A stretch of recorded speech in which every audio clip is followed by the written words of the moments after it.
Hello,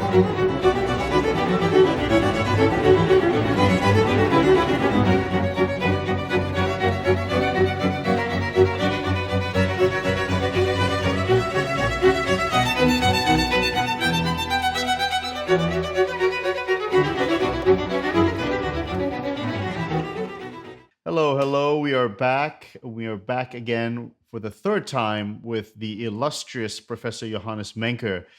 And he is, we had such a great time in the episode. I mean, the last two episodes were fantastic. And now, Professor Menke, you've come out with a new book on Couperin, right? And I think, let me just show the title of the book here. Um, and it is François Couperin. Well, Professor Mencken, welcome back to the show. Yeah, hello, and thank you for the invitation. It's nice to be here again. Wonderful. So, first of all, I might have to ask you, why did you choose the subject of Couperin? Yeah, this is a question many people do, because one could think, why should a music theorist who published before two textbooks on counterpoint publish a biography on Couperin? And why should a German author publish a biography on a French composer? Well, I think there are many reasons for doing that. One reason is when I bought a harpsichord many years ago, I tried out many composers, many repertoires for harpsichord. And then I played more and more the French repertoires. I felt a little bit in love with the French repertoire, you know. And then more and more François Couperin. So this is a composer where you are not super impressed if you hear the music the first time. But if you play it more and more and listen to it more and more, he becomes a kind of friend. This is what Christophe Rousset has written in his biography. That François Couperin is a friend for me. And so it has some privacy, this music, and a very special taste. Yeah, can I ask you what particular pieces really like struck you? Do you have any particular ones you can mention? Yeah.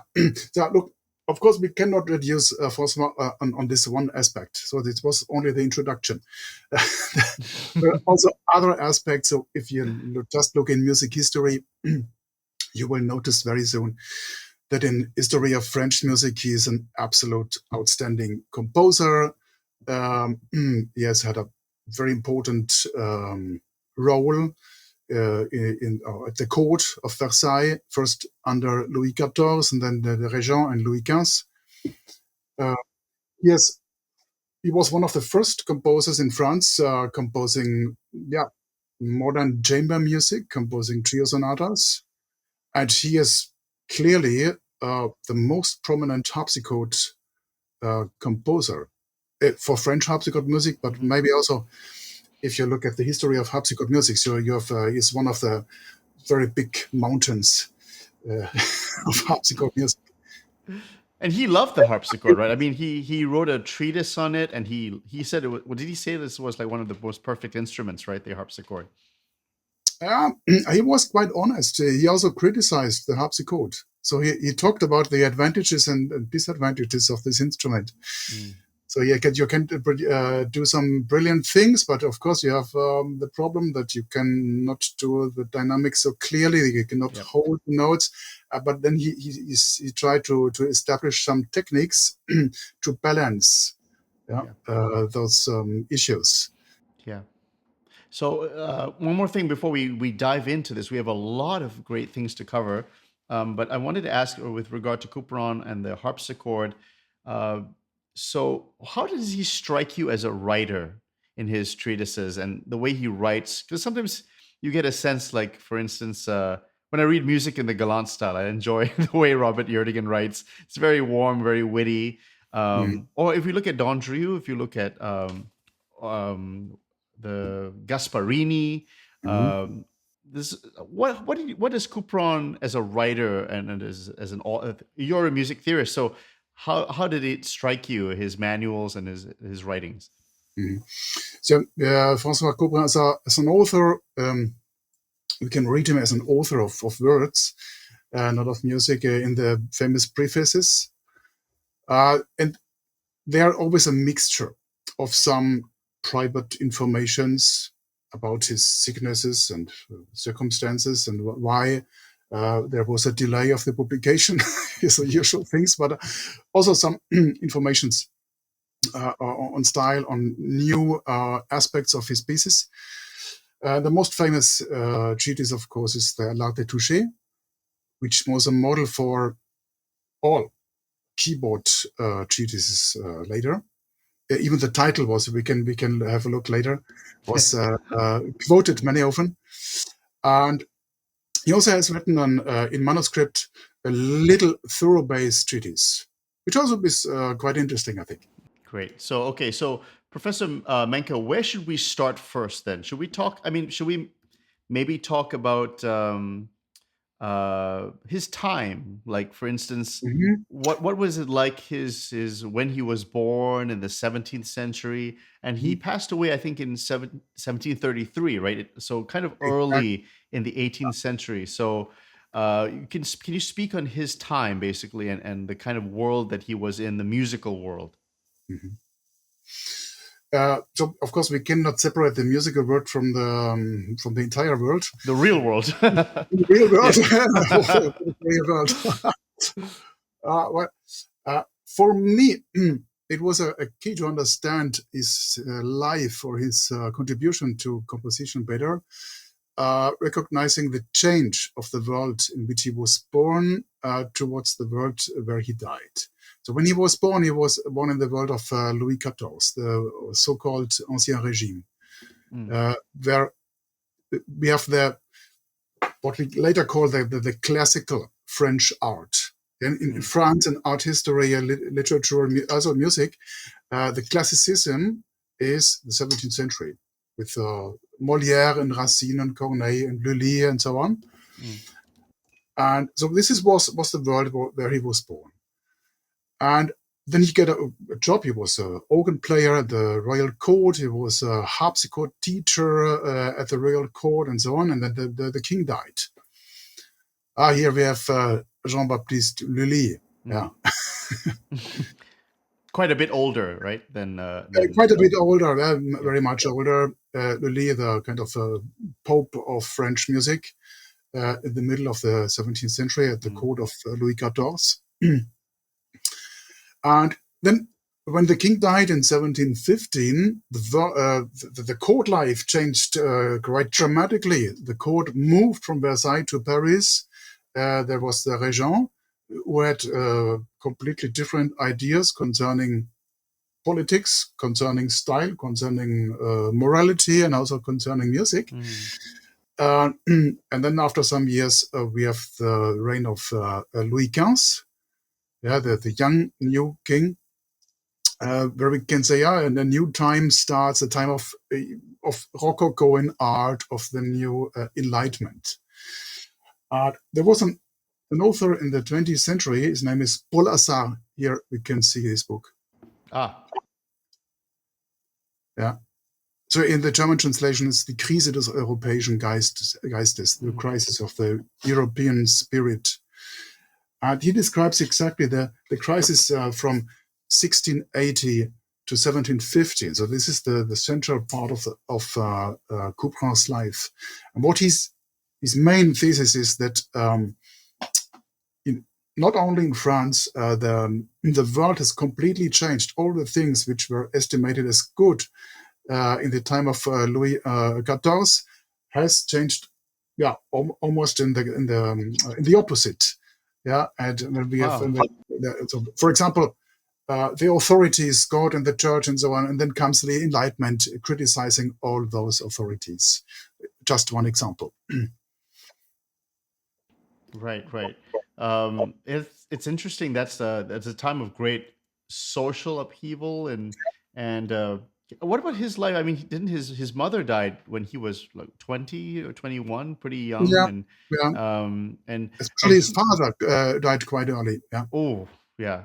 But otherwise, his life, I read that it was relatively pretty success. I mean, other than the illnesses, he had a pretty good career, right? I mean, if comparing it to everyone, a lot of people, musicians have hard lives, but he had a pretty good career. Absolutely. Yeah. It was a quite successful man. Yeah. Yeah. He had a family. He had very early a job as an organ player in Sarchevais, where his family has this job since generations. And also after it was in the hand of the family Couperin. You can still visit the house of the Couperins. Really? Yes, yeah, you can. Wow. Could you say something about Louis Couperin, who is older, right? And how significant was he on Francois Mhm. and also in French harpsichord music in general? Now, he played an important role. But there is a certain problem with Louis Couperin because the pieces we are contributing to Louis Couperin, we cannot be absolutely sure that they are really composed Oh, by Louis Couperin. okay. It was Glenn Wilson or at the thesis that many of them are, following his opinion, are composed by Charles Couperin, the father of Oh, François Couperin. okay. Yeah, he has given some good reasons for this argument. Yeah. So I think both his uncle Louis and the father very important. Of course, Louis Couperin died before François Couperin was born, but Oh, the pieces composed by him were surely in the family and they were played there. yeah. But So, I think with Glenn yeah, go ahead. Wilson, I also believe that some pieces where we say today composed by Louis Couperin were composed by Charles Couperin, the father, and then they come closer to François Couperin. Why is he called the Great? Ha! Why is he called the Great? Yeah, this one cannot say exactly when that started, but it started in the 18th century. There is one reason is to distinguish him from his uncle François. There were two François Couperins, and one is less important, and this one is very Mm. important, and the very important one, Le Grand. Another reason is I think that he played really an important role in French music history. He composed quite early fantastic organ music. He composed his first French trio sonatas. He was so important for the French harpsichord music. So enough reasons Yeah. to use this name Le Grand. And also there was during his lifetime, some people said he should have after his death an important place in the Mm. Parnasse. You know, the Parnasse is let's say the heaven for the artists. So I have two people. So Corelli and Bach. So did Bach actually write letters to Couperin, or is that Mm, not true? Is that what do you right. say about? This is a nice tale, but I've never seen such a letter. I mean, did Bach even speak French? I mean, was he? Who, A you know, little bit, maybe. I surely maybe. he understood French. He used sometimes French in his titles. Yeah. Yeah. Mm. Okay. So, And he was deeply influenced by French style. This indeed, is true. influenced by Couperin, Also by Couperin, so we know he has and to what extent? Like, to what do we see his influence on Bach? so the most clear influence is that he copied two pieces by Couperin. So one is Le Bergerie from one of the order in B flat major, and the other one appears as an organ piece. And here we have an interesting bridge by Pisendel, because we know that Pisendel did a copy of a trio sonata by Couperin, and this obviously came in the hands of Johann Sebastian Bach, and then he made an organ piece with it. We have we can find in one of the presentations, we can find examples of that. Maybe we could have a look. Yeah, let's do that. Okay, so If I can uh, give you the page, it is in the. If you scroll down, it is, and the bigger one, page 31. okay, Maybe we start in 30.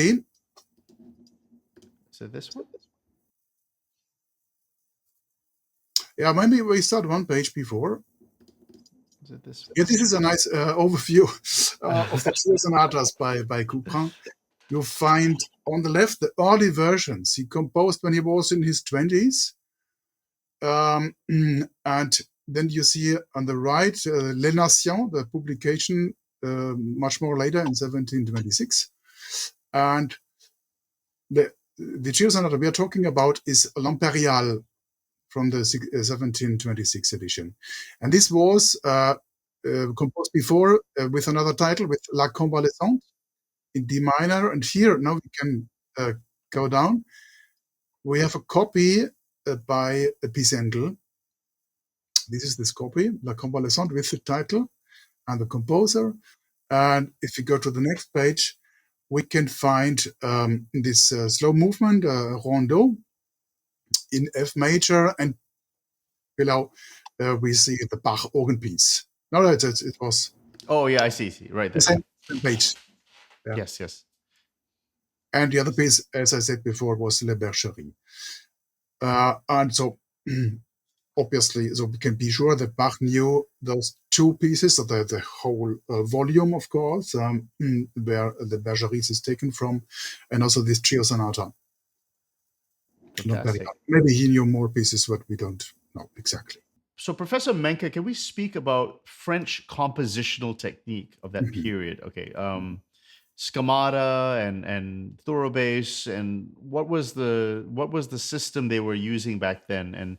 And could you speak about like the sort of thought music theory processes that Couperin would use? Yeah, of course, it's difficult to summarize in a few sentences. We have done one episode in the episode before. We did 3 years ago. There were some informations on French style, also on composition technique, and I also have given some names of famous French theorists like Niver, who wrote a counterpoint treatise, and also a treatise on accompagnement, so basso continuo. In my book, you will find, here it is, an entire chapter on French music theory, because in my opinion, it's important to do that. Maybe to go back to your first question, why did I write a biography on Couperin? For me, it was also important to write such a biography as a music theorist. So with my perspective on composition technique and music theory and music education as well. Back to your question. So you were asking about the background of music education in France in general, but we can maybe discuss it taking François Couperin as an example. Yeah. So we know that he had education first by his father when he was very young. Then the father died, and the mother has found a new teacher, Jacques Tomelin. He was also an organ player, and some people have said that he was a kind of second père, a second father for François Couperin. It's interesting that we have exactly here we have the Wikipedia about Jacques Tomelin, and there are some little exercises probably composed by Jacques Tomelin, which were used for the purpose of music education. Maybe we could have a look. Okay, I have the slide actually right here. So, couple of cadences. So yes, of cadences, short formulas. Probably they were used to teach to the students some typical progression, typical cadences they could use later for improvisation. For the offices in the church, because for the offices, of course, you were improvising all the time. The pieces we have in print maybe were also used, but they are more a kind of documentation of this practice. And if you go into these exercises, maybe I could play, even because I have here a little digital organ. It was a But big hit the the last audience, time. We have to I do it think the again. audience will like the sound of the organ. I'll like it. Let's go. So if you have a look on the second cadence, I try to play it. It's very small now at the moment. Maybe I switch my screen. I can see it bigger. So it's the cadence in D minor. It sounds like.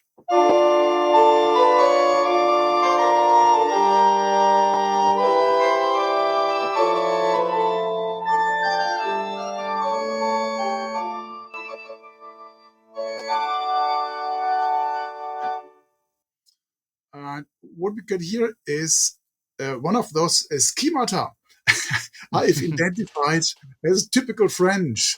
So we can find the so-called Armide progression, which happens in measure 2 when we go from the G minor chord to the E minor chord. So spoken in, it's very dangerous here to use Roman numerals, isn't it? But just for identifying the chords, it's the second degree, it's the fourth degree minor chord and the second degree minor chord in D minor. This very typical progression. I play it once again. Yeah, mostly followed by a dominant chord. It's a very typical thing. Trommelin obviously taught to his students. Directly in the next bar, we can find the famous Cant superflu chord. Yeah, almost every harpsichord organ player or specialist in French music loves that fantastic chord. You have a third degree. Now I'm using thorough bass. The third degree in the bass, the F.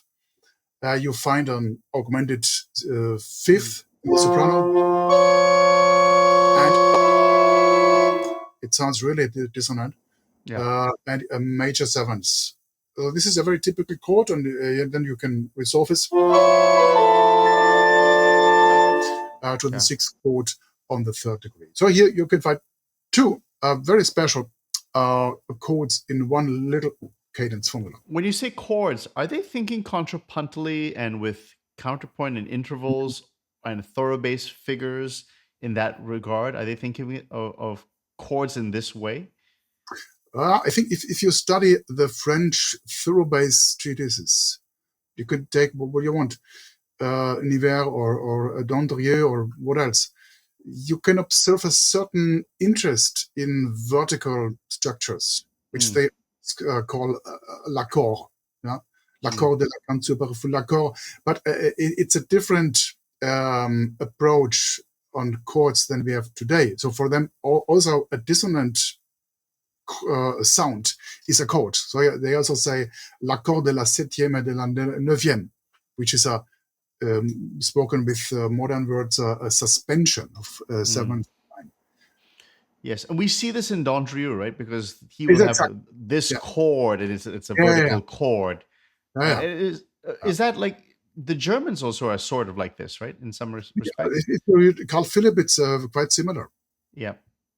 And so that tradition, where does that tradition come from? That vertical thinking, is it just national, or do they? I think it's a consequence of basso continuo, of thorough bass, because what thorough bass always does this vertical analysis of sounds, and then it's it's very clear. What should you say? You could say it's a sound with 4 or 5, or you can say it's a chord with 4 or 5. The issue with chords comes if you come to Rameau. So if you say want a chord for me as to have the structure of thirds, then you have to be something different. So if you reduce the sounds to what you say are chords, then you have this. So if a modern student was looking at these chords, right, how would you suggest they analyze this? Today. So I would recommend to analyze them with an historical perspective. So to take them as chords in the historical sense. And so if you come from the treatises, this sound of the Canto superflu in bar 3, example, Yeah. has an own quality. If you only say it's a suspension, yeah, and the chord comes later, you lose a very specific quality. Okay. Okay. All right, great. Come on, play more. This is great. Yeah, There's a lot of good stuff here. yeah. Maybe Which one do you want to? Which one do you want to do? we can scroll a little bit down. There is one red comment I did.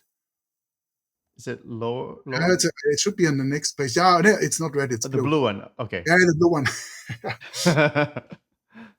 Here it's in German. I just have a short remark that this is a similar dissonance treatment like in a prelude by François Couperin. So to have a kind of evidence that this was maybe really used in the lessons. We don't know, of course.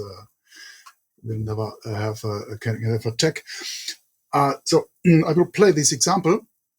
It's in A major. It's A minor, sorry.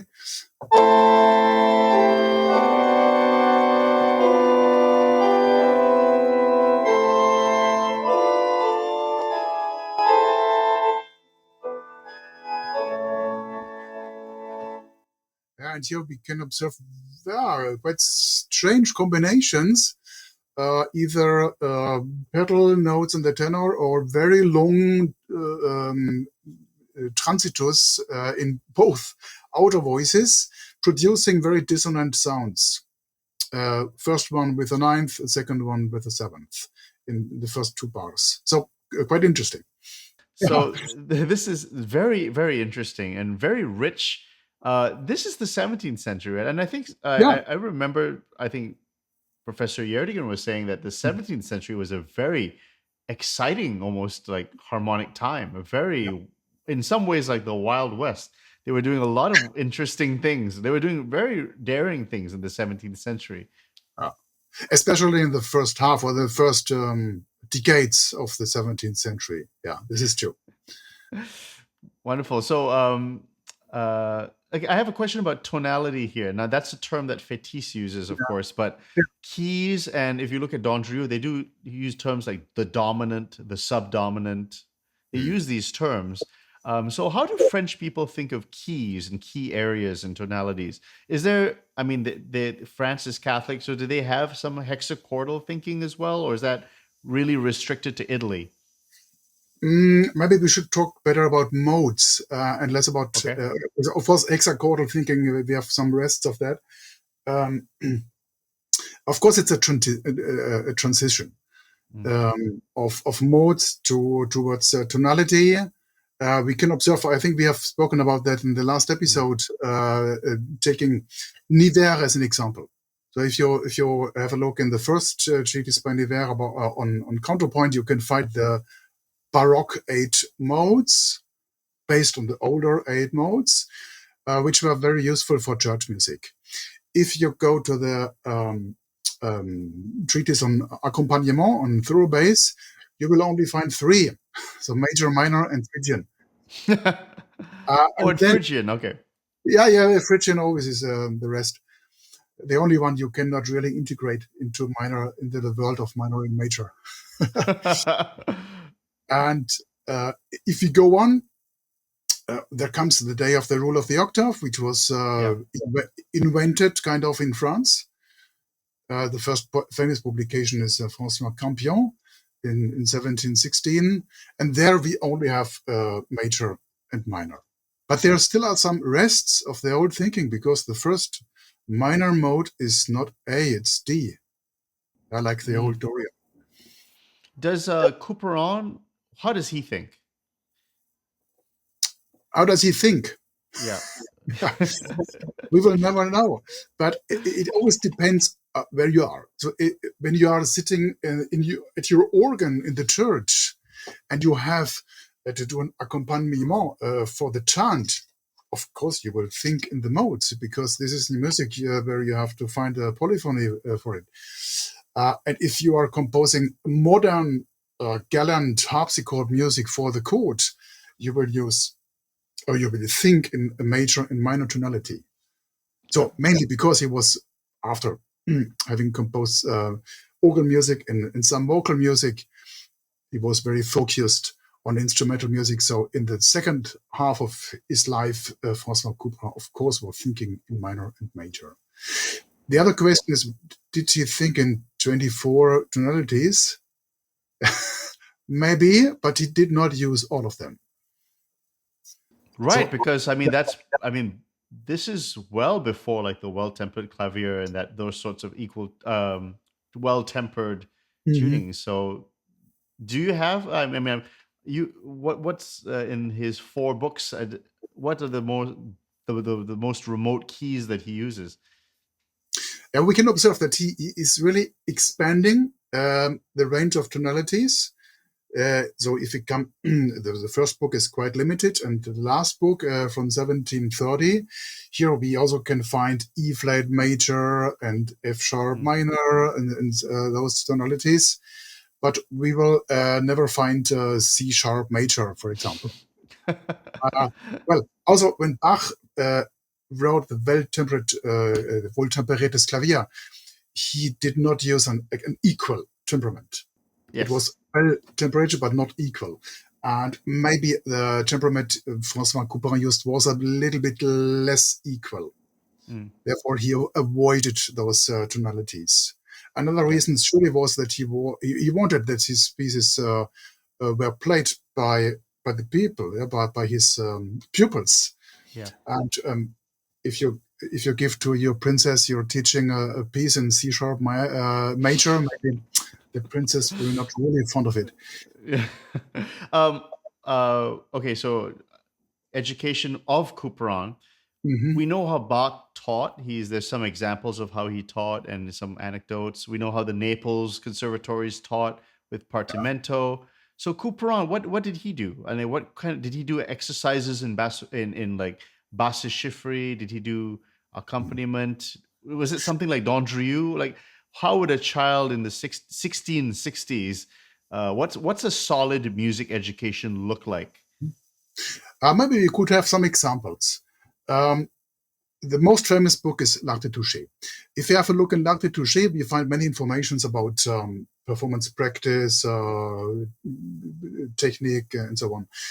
We also find some typical pieces, and those are typical compositions, which he used for his lessons, of course. Ah, okay. Did you find the Allemande? I'm also searching the. What page is the Allemande? Is it just a little bit back? Just searching. Here it is. It's page Oh, 43. This is interesting because this is a sort of Allemande he never used in his harpsichord music. It's more, if you play it, it sounds more like a Handel piece. But maybe it was a good exercise for the fingers and for the independency of the fingers and for a certain kind of virtuosity. yeah. And for an introduction of the French style, we have to go to the first prelude on page 58, which I will not play on my organ here because it will not sound really satisfying. Unfortunately, I don't have an harpsichord sound, so Yeah, please, it's okay. please listen to a good recording. Enough of them. People can find that. Exactly. And here you find this very precise notation. You find for every finger. How do you say this? Fingersatz in English. Fingerings. Fingerings, yes, the precise fingerings. Thank you. You also find these very interesting harmonies, which those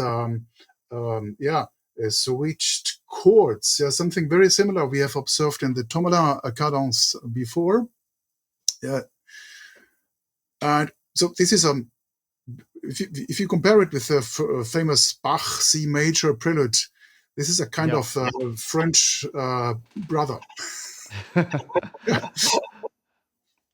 Yeah, I look at the clef. I mean, that's this. Are all the pieces in different clefs in the right hand?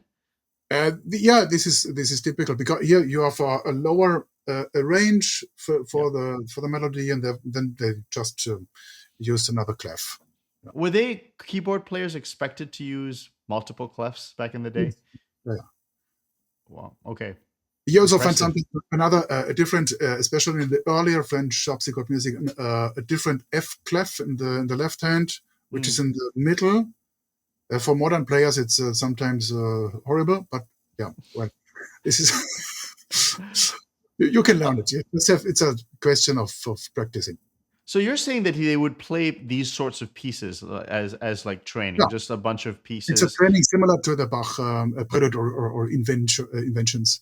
We also can have a look maybe in this thorough bass treatise he has. So here we see François Campion. It's a it's a modern edition I did for a presentation. Um, yeah, the famous rule of the octave Mm. used by Campion in C major and then in D minor. And if you look in the source, you will find a transposition in all keys. And if we go one page back, here we find an example of Couperin's Règle pour l'accompagnement. And if we look the first example, this could be a kind of, I don't know, is it a parody of the rule of the octave or is it an augmentation? I'm not sure. Sevens, yeah. Because maybe this I could really play Seven, now. six, yeah. A very dissonant variation of the rule of the octaves. It sounds like that.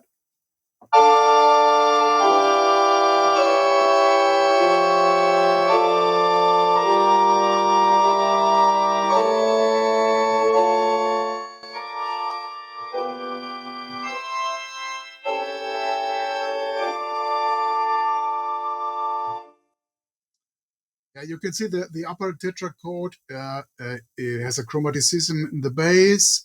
We have the l'accord de la quinte superflue in bar 3. Here you see this little A. You also will find a sixth chord of the augmented triad in bar 5 on the degree of the dominant. Yeah, and then a seventh chord on the sixth degree B flat. So really a colorful and exciting version of the rule of the octave. So for me, it's the effect of you all know the rule of the octave. In the episode before, we said the rule of the octave is a kind of pizza margarita. So it's well tasting, but very, very simple. What we find here is a much more complex pizza. This is interesting because he's a guy, right? Couperin. He said, here's that famous quote. Let's bring it out, right? The Yeah. quote he says, which is, I love much better the things which touch me than those which surprise me. So, and taken however you take that, it's more like, I guess the gist is like, I like beautiful things rather than just shocking dissonances. Or, I mean, I'm not sure. How would you take that quote from there? Very famous quote. So those chords, they should not have a shocking effect. They are more spices. You will not do those chords all the time. On certain places with taste, you can place the chords. Yeah. And in such an exercise, it's just an overview where you find them in a very narrow manner. But in reality, you will find such a concept of flute chord in one composition only once. Yeah. And not in every bar. So if you want, we also could play the descending version just to complete the picture. Well, let's listen to the Let's descending. do it. Yes, let's do it.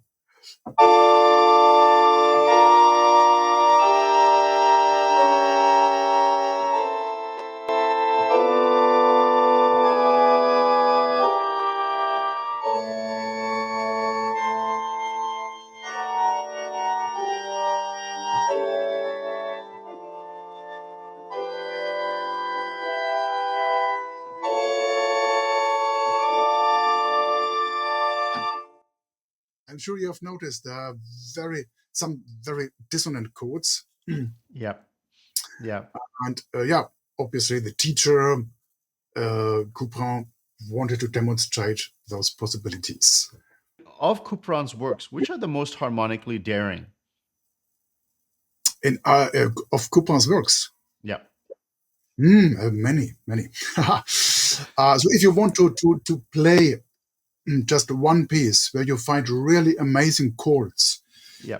I would recommend you to do the B minor Passacaille. Uh, we could find the score, but this takes some seconds. And we find very dissonant chords. But I think, because you asked me about this famous quotation where he talks about this Yeah. most touching things he's interested in, you can produce them, of course, with special spicy chords, what he does very quite often. But he also can produce this with more simple things, more naive things. So Yeah. it's possible in both directions, I think. Yeah. Yeah. So let's add more stuff to this. So do you want to talk about the apotheosis, the Italian and French style? Yeah, I think this could be a good idea. Maybe to understand this, the conception of those pieces better, we have to know something about this mythological idea of the Parnasse. So both pieces are a kind of implicit musical theater. They have an action. We have informations at the beginning of the pieces on those action, what is happening. And you have to have in your mind an inner picture or a scene. And so the stage design, if you want, is always the Parnasse, the Yeah. mythological place where Apollo with the Muses is living, and where you have a river. There's Hippocrene, where you can drink from, and where the famous artists will be after they're dead. And the idea was to compose an apotheosis for Corelli and for Lully. The first one was published in the Concert Les Goûts Réunis. And this title, it's a collection of concerts first. And the idea was to mix French style and Italian style. And as an big finales of this collection, he added the Apotheos de Corelli, which is not written as a concert. It is a trio sonata. Of course, Corelli, trio sonata, it's clear. And in this piece happens that only Corelli comes to the Parnasse. And then when he published this collection in 1724, so 300 years ago, of course, the audience expected that also the French style could get an apotheosis in form of apotheosis of Lully. And he promised already in the preface of Les Goûts Réunis, this will be published soon. And indeed, 1 year later was published as a separate publication, L'Apothéose de Lully. And here happens something very funny. Lully comes to the Parnasse, and then he meets there Corelli. The Corelli is already there. This is strange because Corelli died after Lully. So maybe Lully had to wait longer. I don't know. So it's Corelli. The first reaction is that they are not really fond of each other. So they're, what is this? Yeah, an Italian composer, a French composer. So they have difficulties to come in contact. And then Apollon, the god, convinces them, try out, do music with each other. Then they do that, different as trio or even as duo. And then they find together, and then there happens, what Couperin calls the perfection de la musique, the perfection of music. Wow. Or the title of the last big collection of L'Apothéose de Lully, La paix du Parnasse, the peace of the Parnasse. Look, it says here, to do honor to the greatest man in music whom the preceding century has produced. I mean, that's high praise for Lully. I mean, obviously, it's high praised, but maybe it was also because of kind of politics. Okay, right. I get it. But he really is. And Lully's music is composed in a fantastic manner. So yeah. Do you want to speak about the trio sonata in France? We skipped over that. And so, did he do much to introduce Corelli into France? I think we could look at some examples, maybe. So here we can see maybe the influence by Corelli. As you said before, Couperin always praised Corelli as one of the biggest composers of all times, and he says, "I will love him until my death." He said that. He said that. Oh wow! Okay. And it was in the 1690s where he tried to imitate the Corelli style. This is interesting for us today because we also are doing, when we are teaching music theory, we also are copying ancient styles, do we? This was Absolutely. a similar situation for him. And so he even said that he tells the story in Les Nations that he published his first trio sonatas with a fake name. So he called himself with an Italian name. He pseudonym. Said, hide himself. Maybe it's a myth or maybe not. We don't know. Anyway, he tried to imitate the Corelli style. And with those two examples, I try to show what he did with a similar beginning. Yeah. So you have in Corelli this 1-7-1, and then you have a scale, and you find something similar in the Couperin example. Or if you go to the next page, right? Okay. Yeah, we find again 1-7-1, and then the Phrygian cadence, and then the same thing happening in the relative major. A piece like this Preludio of Opus 2 could have been the model for it. Or the next. Yeah, this is a Battaglia composition, La Steinkerk. It's about a battle of Steinkerk. And also in Corelli, we find such Battaglia style compositions. Rarely, but we find them. Or next page. Yeah, this is the Battle of Steinkerk. All right. Yeah, and here, these are the famous Corelli voking basses. Everyone knows. Da, da, dum, ba, da, da, da, with longer values in the top voices. Yeah. Just two examples from Opus 1, where it's the first time where he uses those kind of basses. And if you go on,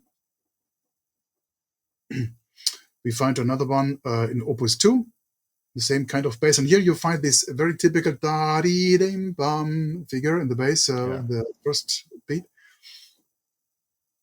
And this da-dee-dim-bum, obviously, for Couperin was a kind of, I call it topos, so a symbol representing Corellian style. And you find this da-da-dim-bum bass figure in those three pieces in the La Convalescente, which becomes L'Impériale later, or you find it in the Apotheose de Corelli, just in the beginning, or later in this situation where we have the meeting of Lully and Corelli, yeah, which is written more in the Corellian style, and you again find da-da-dim-bum in the bass.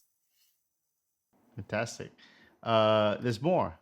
I mean, this is a bit of the art of that period, right? Yeah, this is now about Italian style, which we can also find in the harpsichord pieces. So many of the harpsichord pieces, or most of them, they have a title, which is this description of somebody or something, or of a group, or what else.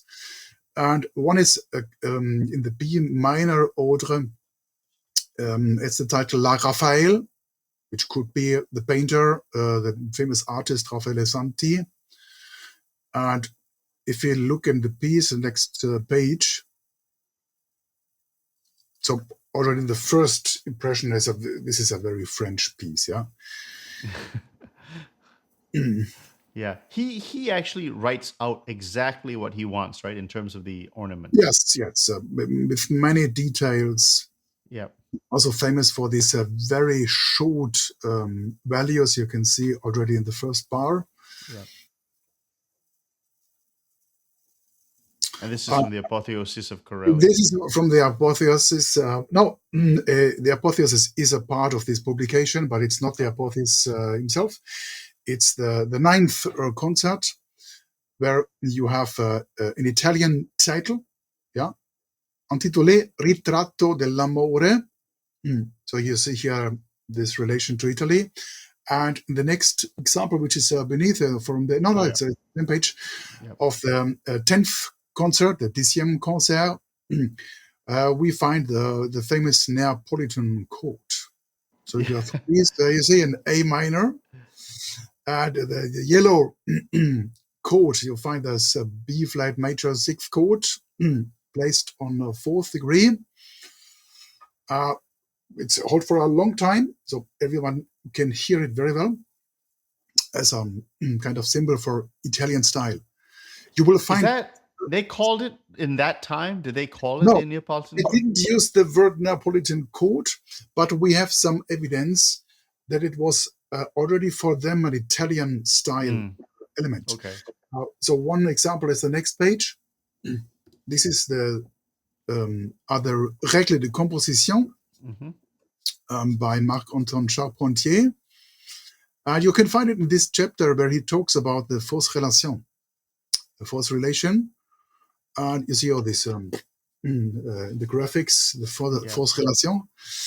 And so basically he says that in French music, you can do this force relation, so quite typical, and that the Italians are avoiding it, doing in the last example, maybe I can play this. Yeah. I played the second example. This is the French version.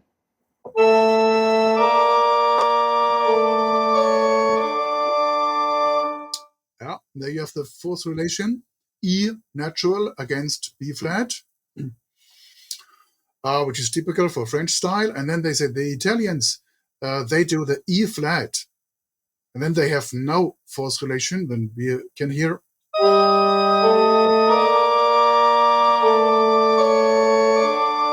And of course, today we would call that the Neapolitan chord. Huh? That's E flat melodically and also harmonically. And his description is very nice. When you scroll down a little bit, it's in French. In French, he writes Les Italiens mettant en bémol au ton favori. The ton favori is the second degree. Évite la fausse relation. They avoid the false relation pour exprimer les douleurs ou la faiblesse des dernières paroles du moribond.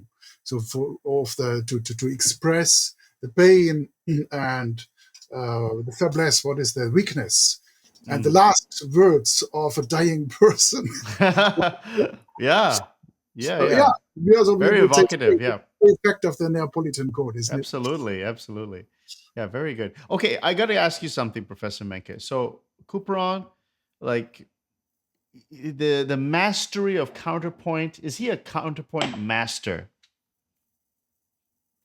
What is a counterpoint master for you? Well, like Bach, that sort of thing. So if you say counterpoint master, a counterpoint master is somebody who composes a lot of the fugue, yeah, right? Exactly. So if we talk about fugues, he has, we can find fugues in the harpsichord music hardly. No? And the reason is a fugue is a thing which is not appropriate for the galant world. Because if the galant world wants to have elegant music and not music which smells like work. A fugue always smells like work. It's a work of a craftsman who does a fugue. But in the church music, we have a place where you can find many fugues, and also in the trio sonatas. And I think coming from the fugue, we can say, here's a master of counterpoint. Quite early, if you study the counterpoint of the early organ masses he has composed, they are very artful.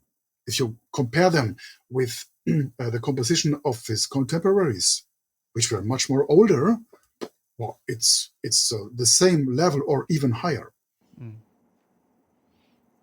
So, and with regard to his his stature and his reputation as a player. Was he a famous improviser? Was he a famous virtuoso of his time? Yes, he was, of course. We have some, yeah, we know something about his performance as an organ player. We have some informations, and of course, at the court, he was famous as an harpsichord player. Therefore, he had the job as an harpsichord teacher. Surely. Do we what like you have give a little bit more of the impression of how good he was? Because we know, like, for instance, Scarlatti had a duel with Handel and was perhaps judged to be better on the harpsichord. Little anecdotes like that. Do we know, like, people responding, any critical reactions, contemporary responses, or No, critical notices of his playing? we don't have such a story. As a player. I think we can more take it not directly, but from his l'art de toucher, or just try to play his pieces. Yeah. Then you will notice the way he moved his fingers. Yeah. Speak of those pieces. So the pieces of for people who are not familiar with his music. So, like, are they like the well-tempered clavier of French music? Like, what? How would you assess them for people who have no idea about them? Mm-hmm. Yeah, I think this is about the reception also.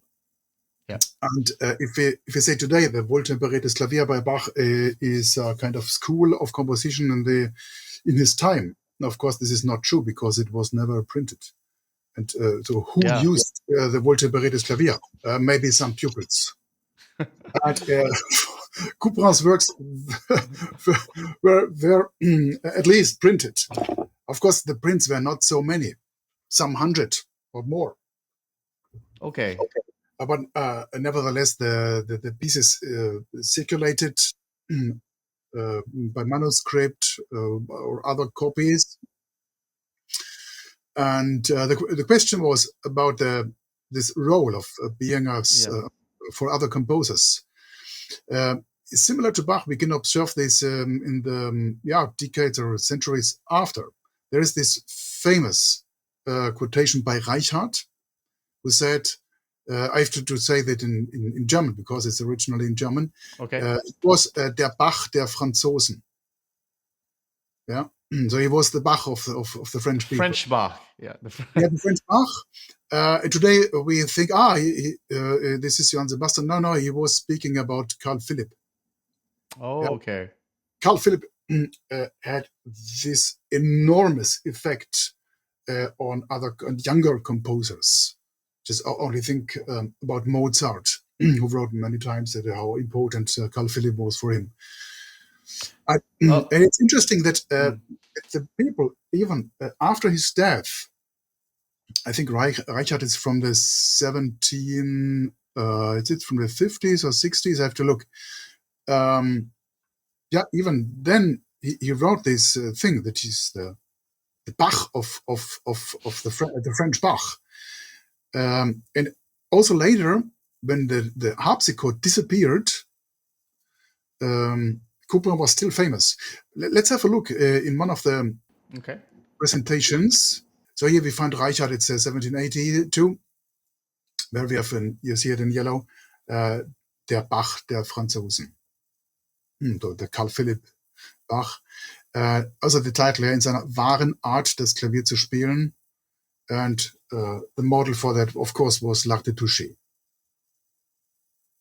Okay. Yeah. So he had enormous influence then. Yes, and if you go one page back, this is one piece he quotes, the Réveil du matin de Couperin. And again, back, please. Here we have Muzio Clementi. And now we are in 1801. This is really a time where the harpsichord has disappeared. Yeah. But nevertheless, we have this effect, this influence. If you just compare the titles, Introduction à l'art de toucher le pianoforte par Clementi l'art de toucher le. It's a straight ripoff. This is of course taken from earlier model. A homage, yes. Homage, yeah. Yeah. And he also prints some pieces by Couperin. Yeah. So his stature was very high then. It's very Even high. very high. Can you name some composers who played Couperin and admired him and studied him? So we have many of them. Just if you want to have a complete overview, you can read here the last chapter. Yeah. Of course, yeah. All the people who have written or has dedicated pieces to him during his lifetime and later. So for me, interesting is always this longer influence. Much after his death. And we can observe that in the 19th century, of course, the people had some difficulties with the style of the many ornaments. Yeah. So, for example, Weizmann he wrote a book about history of the pianoforte, and exactly here a nice picture by Weizmann. And he, of course, he mentions François Couperin, and he says he's one of the most interesting composer. And he says most of his contemporary composers are for him oberflächlich und geschmacklos. So they have no taste. They are only interested in the surface because they are only interested in ornaments. But then in his music, he says you can find behind this surface something very special, interesting. I'm going to ask a really dumb question, but does Couperin want you to play every single ornament, or does he say? Yes. Can you also be like, if you don't want to play ornaments, you don't have to? No, he was very strict. So he very wrote, strict. Okay. So you have to play every ornament, otherwise I will kill you. He was okay. So I get it. But is it possible? Like you can just not play the ornaments? Would you lose a lot? So for me, it would be a fantastic experiment to observe Couperin when he saw a modern pianoforte. What would he do? I guess he would write his music with less ornaments. It could be. Yeah, I think so. Right? I mean, it's right. I mean, because he was. You can do. There's a very nice piece, Les Amusements. It's a piece in G minor and G major. You very often mixes major and minor. And if you play that piece without the ornaments on a modern piano, it has a little bit a kind of Schubert effect. But what I'm saying now is an experiment. Well, like the famous mysterious barricades, right? I mean, that doesn't have many ornaments in it, just a couple here and there, right? It's an example of this famous diluté, where you have the chords and you combine the chords and they are overlapping, and broken and so on. But this piece, I think, it works only on a harpsichord. Of course, you can play it on the pianoforte. It works. You will not have this effect, and you have to listen to the piece in a room, with appropriate acoustics, and then you will have this effect of this fantastic sound. The whole room is full of the sound if you play the Barricade Mystérieuse. Do you lose much if you play Couperin on equal temperament instruments? Well, if you ask me, a harpsichord will never sound well with a totally equal temperament. This is a main problem, not only related to Couperin's music. So you always have to do some modifications. If you play harpsichord, if you play another instrument, it's different, of course. Okay, well, Professor Menke, it's been a fantastic hour. What have we missed? Have we missed anything important that we should mention? Look, there are so many aspects. The French thorough bass teaching methods. I think we talked about Nevers and Dondrieu. We talked a little bit about Tomlin. Yes. We could talk about Ita Harry Schneider. Okay. If you want.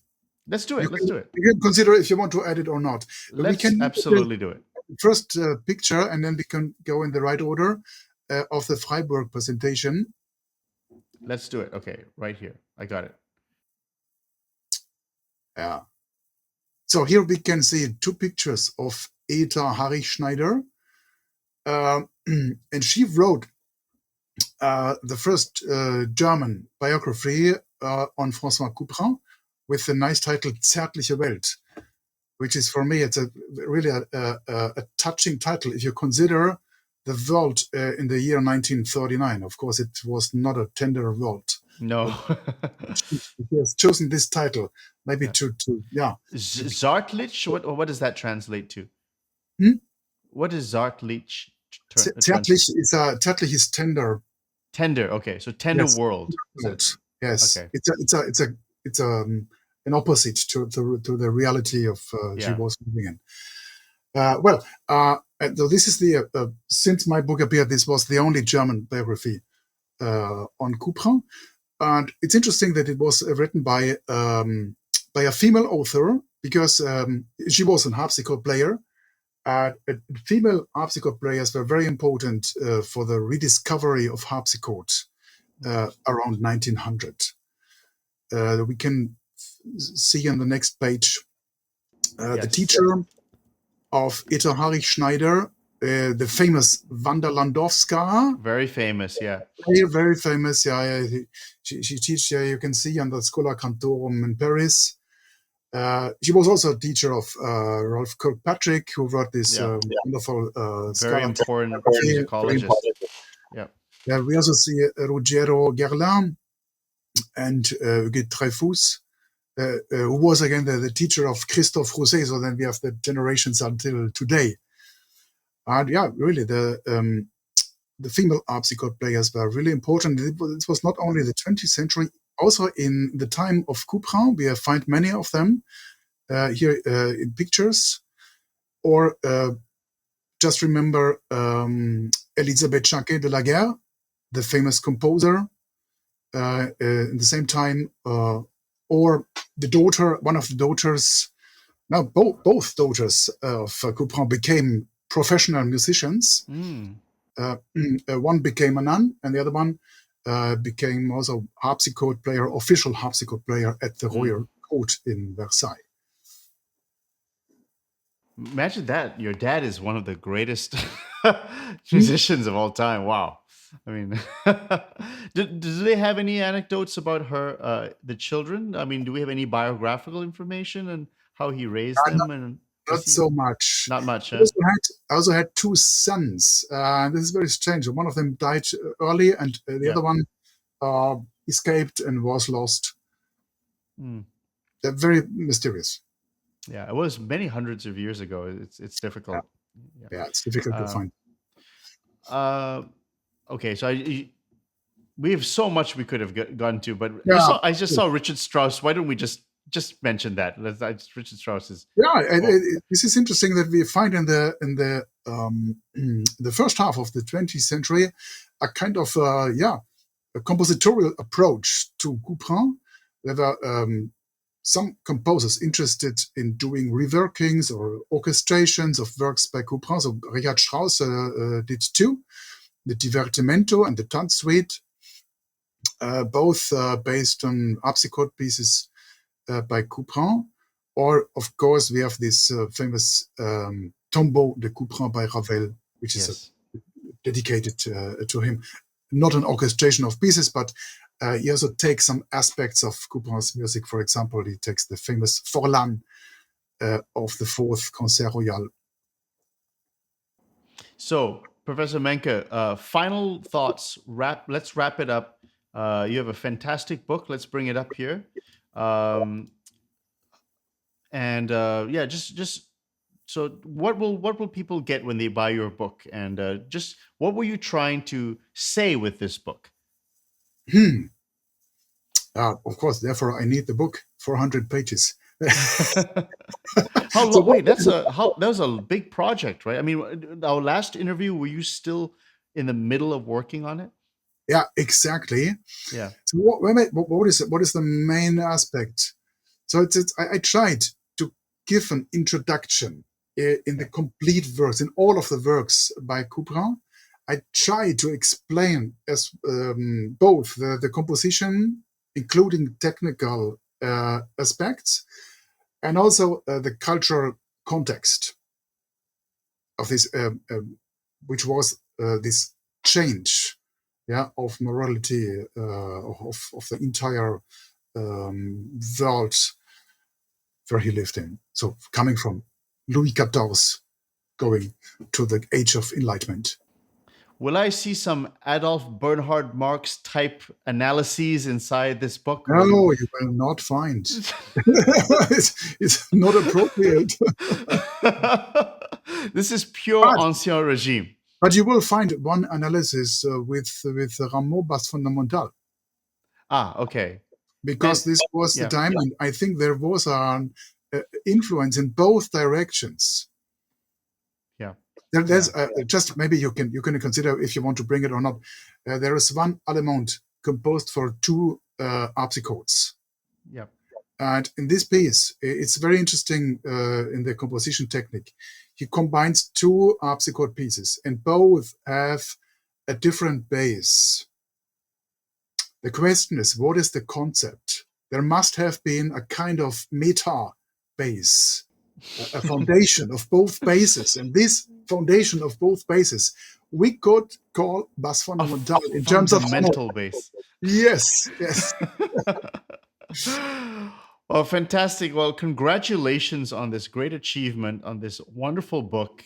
Clearly, you put so much effort and it's so quality. You're a great music theorist. I mean, you're really a really significant figure in historical pedagogy and historical music education. And I think this book really is a great amount of research, and I think people will get a lot out of this great figure in music history that I think a lot of people should really know about. I mean, if you like Bach, I mean, this Couperin is, I mean, he's right up there. He's right up there. He's the great. He's the great. So, I mean, like, it's someone that I think that we really should know more about. Absolutely. So thank you so much, Professor Menke. It's been a real pleasure. And any taste of the fourth episode? What are we going to talk about? I mean, this has been a huge undertaking, right? What's your plans now? I mean, after you publish this book? But you should not publish that. It's secret. It's top secret. My plans are always secret. No. Okay, fine. We'll leave it. Maybe you'll announce it the next time. Okay. To be honest, I'm not sure. I've 2 or 3 different plans.